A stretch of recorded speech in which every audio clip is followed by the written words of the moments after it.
La Coma Cros de Salt va acollir dissabte passat la 8a edició del Festival Píndoles, dedicat al teatre breu. L'activitat, gratuïta i oberta a tothom, va començar al migdia i va portar el públic a descobrir diverses obres curtes en espais diferents del recinte.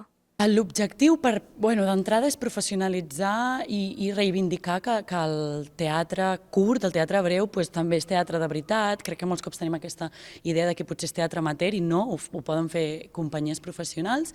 També, per altre costat, ajudar una mica a que arribi el teatre en espais del territori català que molts cops no arriba. Aquí a Salt hi ha la sort de que està Girona molt a prop i aquí hi ha molt de cultura teatral.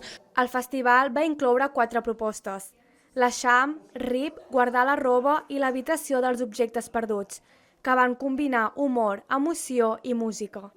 Les representacions es van fer en grups reduïts, cosa que va permetre viure el teatre d'una manera més propera i original. Nosaltres treballem amb companyies de teatre professional.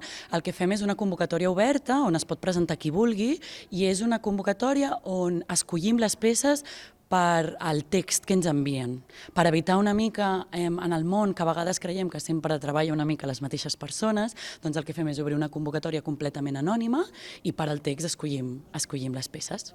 Amb una durada de 15 minuts per proposta, el Festival Píndoles va tornar a convertir Salt en un punt de trobada cultural, reafirmant l'èxit d'una proposta que cada any guanya més públic i reconeixement.